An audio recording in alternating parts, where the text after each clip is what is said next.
Brad Keselowski is officially headed to Roush Fenway Racing to be the co-owner / driver of the organization. IndyCar has announced a multi-year extension with NBC and their TV contract, and Roger Penske is not really happy with Matt DiBenedetto. What's going on, guys? It's Daniel, and welcome back to another video. We have quite a few NASCAR stories discussed here today on the channel, and IndyCar stories as well. Let's go just jump straight into those very, very quickly. We're going to start with Santino Ferrucci. As Santino Ferrucci will be driving for Rahal Letterman Lanigan Racing once again in a couple weeks at the National Street Course when IndyCar makes its return. Santino Ferrucci has made quite a few Xfinity Series starts for Sam Hunt Racing over this year and has had some pretty decent runs. He's also made quite a few starts in the IndyCar Series for Rahal Letterman Lanigan Racing, and he's been pretty successful so far in that 45 for Rahal Letterman Lanigan. He's contended for top 10s on a week-by-week basis, and he's done really well in the select starts that he's had so far this year. So that means he's not going to be running. He might run the Xfinity Series race for Sam Hunt Racing and then fly over to run the IndyCar race. I'm not exactly sure, but I think Santino Ferrucci would be really, really competitive. I think at least potentially a top 10 for Santino Ferrucci could come out of it, and I think he'll do very, very well. I'm really happy to see him back in IndyCar once again and racing at the National Street Course because he's definitely interesting, even though he's really, really controversial. I think it's really interesting. He's going to be racing once again at IndyCar. And maybe in the future, a question that will be, is he going to run full-time at IndyCar for Rahal, or is he going to eventually go back and run Xfinity full-time? We're not exactly sure, but he'll be running once again for Rahal Letterman Lanigan Racing later this year at the National Course, and IndyCar makes its return. And now we're going to go ahead and jump on to the next story of today's episode, as we are going to be talking about the SRX. Now, it was reported yesterday by Adam Stern that SRX is expected to come in with an average of around 1.3 million viewers for races on CBS after its first year. Now, the fact that this series that really did not get as much promotion as it honestly could have, and the fact that this series literally just started up last year, was announced literally at the last minute. The fact that series that really just started this year, the fact that over 1 million viewers in its first year means that it was extremely successful, in my honest opinion. I know a lot of people expect to say, well, it should have gotten 2 to 2.5 million viewers. Well, it's for the series that literally just started this year. I overall think that is extremely positive. The fact that the series can get that much viewership for itself in the first year, with, again, there wasn't as much promotion as there could have been for the SRX this year. The fact that it was able to get 1.3 million viewers in its first year, I think it was absolutely awesome to see. And I think next year it will continue to grow. Maybe they'll have more races. I mentioned in my race review for the National Fairgrounds with Chase Lane 1, mentioned some things that they could add, maybe some adjustments, maybe extend the season a little bit to keep that momentum flowing over time. But for the series to have 1.3 million viewers, I think that's overall really, really positive. Now, something else that Adam Stern did mention was that John Madden, iconic former NFL announcer John Madden, was among those tuned in Saturday's SRX broadcast on CBS, texting co-founder Sandy Montag at one point during the night, "This thing looks awesome." John Madden, like I mentioned, is one of the greatest NFL announcers of all time. He's also, I think, a Hall of Famer as well in the NFL Hall of Fame. The dude knows what he's done. He knows how announcing goes. And Alan Bestwick did it, and his commentators like James Hinchcliffe, Danica Patrick, and even Dario Franchitti put on a really good show on the broadcast. It made you feel like you were kind of there. And to me, I thought that they really did a great job with the broadcast. Alan Bestwick, of course, being one of my favorite broadcasters. In fact, my favorite broadcaster currently in NASCAR at the moment. I think it was really cool, not NASCAR, well, in motorsports in general, but to me, I think it was really, really cool to see that John Madden, a legend, is giving huge, huge praise. You don't really see him giving praise to NASCAR like this, or IndyCar like this, or F1 like this, all the other motorsports like this. So for the fact that John Madden is going out there and supporting this is really, really awesome to see. I'm really happy about this because it's great to see that John Madden is in major, major support of this deal. Really happy to see that for sure, and great to see that John Madden is in major support. And yeah, really cool for the SRX. The SRX, in my opinion, had a really incredible first year, and I think it's really cool to see this for sure. And now we're going to jump onto the first of 3 major stories of today's episode, as we are talking about IndyCar. As IndyCar and NBC Sports have agreed to a multi-year extension in regards to their TV deal. Now, really a lot of people thought that there was a really good chance that IndyCar, and they were negotiating with CBS and other TV networks. But then, unfortunately, because CBS announced that they were not planning on expanding to other motorsports time with Formula E coming on and their Lucasville Off-Road Series going on at the time, and the SRX filling up the schedule, that they were not planning on any other motorsports. And then basically negotiations began with NBC once again. And we do have actually a pretty good deal overall with that. It was also announced that they will have 13 of the races on NBC Two of them that are going to be on Peacock Premium, and the other races are going to be on USA Network. Now, Roger Penske did mention in this contract deal that he did say that there probably will be 18 races next year. So there will probably be 3 races on USA Network, 2 races on Peacock Premium, and 13 main races on NBC. I will say that this contract actually works a lot favor for the NBC, for the fans of IndyCar. The fact that a majority of the IndyCar races are going to be on NBC, 13 of them, as a matter of fact, which is like 60 to 70% of the races that are expected to be on the IndyCar schedule next year. I think the fact that 13 races, I think is a really good deal, considering a lot of the races, people were worried that they would put a lot more races on Peacock Premier USA. The fact that a majority of these races are going to be on the main NBC, I think is really, really cool. The only thing I'm overall not a big fan of is 2 of the races being on Peacock Premium. I hope they're not 2 really high-profile races, so they're kind of 2 smaller races. That's the only thing I'm really worried about, is them putting 2 races on the Peacock network, because of the fact that Peacock doesn't have as much streaming, and you're going to have to pay to basically watch 2 races. That's really the only thing I'm not a big fan of, because I think that every IndyCar race should either be shown on USA Network or on the main NBC. I think all the NASCAR races, they're going to be on the main NBC network, on USA Network. They're not even moving any of those to behind a paywall, because I'm not a big fan of the paywall. I know Peacock is not that expensive overall, to be perfectly honest with you, but that's one of the only really big things I'm concerned about overall. But I think IndyCar fans overall are getting a really, really good deal, like I said, considering that a lot of the majority of the races are going to be on main NBC, which I think will make a huge growth into IndyCar. I think you're going to see a lot of IndyCar races between that 1 to 2 million range, and especially Indianapolis 500, which I think had one of the largest viewership in a very, very long time this year. I think that the fact that a lot of the races are going to be on NBC, I think is going to grow the sport a lot more. Like I said, 2 of those races are going to be on Peacock. Not sure what 2 races exactly are going to be on, but the fact that a majority of the races, including probably the championship race, are all going to be on the main network, I think is really, really good for IndyCar side of things. And I think overall this is a very, very fantastic deal for IndyCar, and I think it's great news overall for sure. All right, now we're going to go ahead and jump on to the next major story of today's episode. As now we're going to talk about Matt DiBenedetto. Now, Roger Penske was speaking to the media was actually on Sirius XM NASCAR radio, and he was talking about Matt DiBenedetto. He said that he made it clear to Matt DiBenedetto last year it was giving him one more season in the 21, in part to build his brand, then they were moving on. He said DiBenedetto built hopes he could stay higher than he should have. Roger Penske is not holding back, to be really, really honest with you. Now, in my honest opinion, I can't 100% blame him for getting rid of Matt DiBenedetto, because I think Roger Penske wants a team that is built on winning success. That being said, if I'm not mistaken, I thought Roger had said that he had an option year for 2022. So I'm a little surprised he's coming out of the woodworks now saying this, considering the fact that we thought that he basically had an option year for Matt DiBenedetto, and that Matt DiBenedetto built hopes. Basically, a lot of people are definitely not happy with Roger Penske. But Roger Penske's built on winning. He's built on a team that wins a lot of races. I mean, he's gotten rid of even guys that have contended for championships. He got rid of Julio Castroneves in his IndyCar programs, in his other programs. Got rid of Juan Montoya. He's got rid of a lot of legends that have driven for the scene. Roger Penske overall knows what he's doing. That being said, I really do hope that Matt DiBenedetto does get to have an opportunity. I hope that these words that Roger Penske overall did say don't long overall affect, because I do think that what is a little interesting, like I said, is that he had that contract option for 2022, and that Matt had built those hopes in. You know, I think a lot of people, we all thought were kind of optimistic. I think of what a lot of people thought, including myself, was that there was a lot of optimism because of Brad Keselowski leaving the team. A lot of us thought, oh, they're going to move Austin to the 2, and they're going to keep Matt DiBenedetto in the 21. Well, Roger basically told Matt, it's like, you know, and the truth is, Matt DiBenedetto did not absolutely do the best he could, but he didn't win races. I know the Wood Brothers equipment isn't as good as people says it is, even though, yes, it is technically a Penske car. It's not the best equipment in the world. But that being said, Matt DiBenedetto honestly should have won at least a race or two. I think a lot of us were expecting him to win a race or two, and he got some really good finishes out of that number 21 car. There's no doubt that he got a lot of great finishes out of that number 21 car, some runner-ups, some top 5s, and some top 10s. But really, he never really did what he could. He did get the best average finish a Penske car had in a very long time, 2020, even a better average finish than Ryan Blaney did in 2017, despite Ryan Blaney winning a race at Pocono and making it to the round of 8. Matt DiBenedetto last year basically, you know, had a better average finish.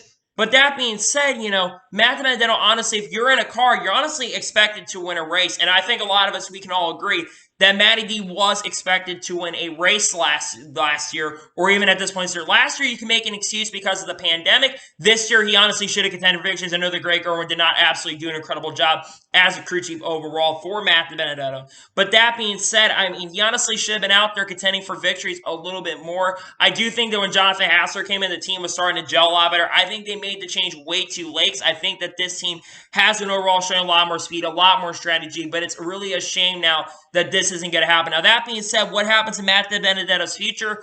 Honestly, I really don't know. Maybe that Kaulig right opens up. There's been talk that Kaulig, if someone brings full-time sponsorship, that they could go over to the team. Maybe goes to that second Trackhouse ride, but it's basically not 100% confirmed at this point, but it's probably going to be Roush Fenway ending up being a Trackhouse next year. Maybe there's a few rides that open up long-term. I'm not exactly sure, to be honest with you, but man, Roger Penske was not overall holding back on Matt DiBenedetto, and he basically told him, and I guess Matt DiBenedetto, I'm not sure if he built a fantasy. I think that he thought that because I think at the time, when we all thought because Brad was leaving the team, we all thought there was a chance that he would return. But again, he also doesn't bring a lot of funding. Harrison Burton also, he brings funding to the team, and he has better statistics, and he's won the Xfinity Series compared to Matty D. That is one of this time. It's really unfortunate to see this, and hopefully Matt DiBenedetto will get an opportunity to go to another good organization going forward. But I think it's at his age as well, I think that's going to be really tough going forward, unfortunately. I think it's really unfortunate. And now we're going to go ahead and jump on to the final major story of today's episode, as we are talking about the worst kept secret in NASCAR history. It has been officially announced that Brad Keselowski is going to become the co-owner/driver for Roush Fenway Racing in the 2022 season. He will drive the 6-car full-time in the 2022 season, and he will have a minority ownership stake, which over time, that ownership stake, as years go on, is going to continue to grow. That was mentioned in the press conference today by Steve Newmark, that ownership is going to be a role. It was also mentioned that he will play a role as a member of the competition leadership. They said he may be like the higher up at the competition leadership, but he will play an integral part of that competition leadership as well. They also did mention that they will announce assets, the rest of the driver lineup instead of Keselowski, and other assets at a later date. However, Bob Pockers did report earlier today, basically about 20 minutes into the conference, that Chris Buescher does have a contract for the number 17 next year. So Chris Buescher is expected to be back in the 17 car full-time 2022, but we've seen contract changes left, right, and center. What Keselowski also did mention during the press conference, that he said it was critical to have a long-term deal, and ownership was a really big part of that as well. It was mentioned that he was wanting to buy a big part of the ownership into Team Penske, won a long-term contract with Team Penske, but that never worked out. Now, Roush Fenway Racing does next year also plan to be a 2-car team for the 2022 season. They did mention, however, that they may get a chance for Ryan Newman. They have been talking to Ryan Newman, because we'll talk about Ryan Newman now. Ryan Newman will not be in that 6-car next year. We do know that. They basically said that they may bring Ryan back for part-time status if none of the ownership marks up. Because there have been talks that they were maybe going to expand to a 3-car operation with a charter, but they said right now the charters right now, it's really not possible for them to expand. So Ryan Newman is officially out as a full-time driver, at least as of right now for Roush. But they did mention, like I said during the conference, that Ryan Newman could become available to drive on a part-time basis for the team next year if there's no ride as well. But Ryan Newman is still looking. They've been talking to Ryan Newman, which is great to see that they are still communicating with Ryan Newman. Now, let me tell you why this move overall is happening, because this was all reported back in May. We made a full video really talking about this, but we'll go more in depth about the situation. Brad Keselowski, there's a few reasons why he is moving over to Roush Fenway Racing. Number one, the tension between him and Joey Logano have been boiling over for the last year or so. Brad has not been a big fan of Joey Logano's style of driving, and he hasn't been great right there. Number two, he was supposed to test the next gen car at Texas. When they revealed it the day of, they basically got changed out for Ryan Blaney. Number three, like I mentioned a few minutes ago, the long-term contract he wanted with Team Penske. He wanted it back last year. He wanted a long-term contract, but unfortunately that did not go through, and he only signed a 1-year deal, and I think that's one of the reasons why he was ending up leaving. And the fourth reason, his general manager from BKR, as an owner of that team, his general manager from his Truck Series team, were basically is over at that team currently at the moment, and that's one of the other reasons he's coming over there. Now, Brad Keselowski currently is around the age of 37 years old, and there's another driver that is around his age at this time that went over to this team, and that was Tony Stewart, who went over to Stewart-Haas Racing, and that team wasn't very competitive. Right away, this team becomes really competitive. Of course, you get major Hendrick backing, and that was one of the big reasons why that team became very successful. Brad Keselowski is around his age, and he says that he wants Roush Fenway Racing to become the big, they want him to become the best team in NASCAR overall. Now, currently, I think that this move is a very good, going to be a good move long term. Roush Fenway Racing is a team that's been pretty decent this year. They've shown a lot of speed. Chris Buescher, of course, almost been in the playoffs the majority of the last couple weeks. Hasn't been as great. I think currently sitting 17, 18 points on the playoff grid, but he's been absolutely consistent, has shown a lot of speed. I mean, we saw them at home, said they were really fast with Chris Buescher. Ryan Newman's also had some pretty highlight moments as well. You know, he's sitting like 25th or 26th in the points center, which hasn't been the best year overall for Ryan, but he's had more top 10s this year so far than he did last year. So he's been a little bit more competitive, Ryan Newman has this year, than he was last year. But I also think this is another reason, a really good reason for Brad Keselowski to come over. Number one, Brad Keselowski, like another reason, number one, Brad Keselowski is 37 years old, and he's a lot older, one of the more veteran drivers of the sport. They said that, now he did mention in the press conference he has at least 5+ years of more competitivity, but he also did mention in that press conference as well that if he starts working out like Mark Martin did, that he could be with the team for 10 or 15 more years. He'd be racing for a very long time. And like I said, as time goes on, that ownership stake is going to come. They basically asked how much ownership did he get. I don't know how much. They were really going into finances and percentages of how long it is. I would assume he probably got like 15 to 20% of the company right now. But like I said, as time goes on, he will grow, because Jack Roush also did mention that he's not retiring anytime soon. But Brad Keselowski coming in, Brad Keselowski's part of that succession plan to come into the team. So as of right now, the team name is not changing. However, as time goes on, that will happen. Now, Brad Keselowski has had ownership experience in the past. Like I mentioned a little bit ago, he owned a Truck Series team and has brought a lot of talent from drivers that are currently racing in the Cup Series. As a matter of fact, into that program. He had drivers like Tyler Reddick, who won 2 Xfinity Series championships, one with Junior Motorsports 2018 and one with RCR in 2019. Has been driving for RCR for the last couple years. Has been extremely competitive. He brought other drivers like Ross Chastain, who drives over for Chip Ganassi Racing at the moment. Has not won a Cup Series race up to this point, but has won quite a few Xfinity Series races and almost won a Truck Series championship in 2019. Austin Cindric, 2020 NASCAR Xfinity Series Championship, currently drives for Team Penske at the moment, and currently the favorite to go back-to-back this year in the NASCAR Xfinity Series. Daniel Hemrick was part of that organization. While he's not been able to win races up to this point, he has been extremely competitive so far. He's been close to winning. He's been extremely consistent, has been close to winning. He also owns a manufacturing company for supplies and space programs as well, which has also been very successful behind the days as well. So Brad Keselowski does have ownership experience in the past as well, which overall makes a lot of sense. I think that this move is going to be very fantastic long term. Now, what are my expectations for this move overall for Brad Keselowski going over to Roush Fenway Racing to be the co-owner / driver? I think the first year, Brad Keselowski is not going to be a championship contender. I think Brad Keselowski is going to be decent. I think he's going to do better than Chris Buescher has this year. I think he will maybe get 1 or 2 wins. I think the Super Speedways have to be circled as potential because Roush has shown a lot of speed on the Super Speedways, and I think short track speed as well they have. I think that they will be somewhat more competitive with Brad Keselowski next year, and I think that this team will at least make the playoffs next year. I think that Brad Keselowski absolutely will make it, but I think that Brad Keselowski gets eliminated in the first round, the round of 16. But I do think long-term, over the next couple years, I do think, especially with the next cars, I think his team is just a little bit behind right now. I do think that this team long-term will become very competitive. I would not be surprised if Roush Fenway Racing does win a championship in the next 5 years. I would not be shocked. I think Brad Keselowski has been able to get the best out of his equipment as well. But they've also making a lot of great changes over at Roush Fenway Racing as well. You look at Jimmy Fenning, who's going over to the engineering side of things, and LeBron James is going to the ownership group, while LeBron James is probably not as involved in NASCAR as he is into the baseball team or the Fenway group as well. He's also been, probably bringing sponsorship to the team, and they've been making good moves over there overall. And I think that this move will be absolutely fantastic long-term for the Roush Fenway Racing Corporation. I can tell you, I think Brad Keselowski is definitely a lot more saying. He also mentioned this has been his dream to drive for Roush Fenway Racing. I mean, I think it's great for sure that Brad Keselowski, and I think this move, like I said, long-term is going to be really, really good. I think it's a short-term loss for Brad Keselowski's career, because I think right now he won't be a championship contender. But I do think long-term, I think it's a downturn.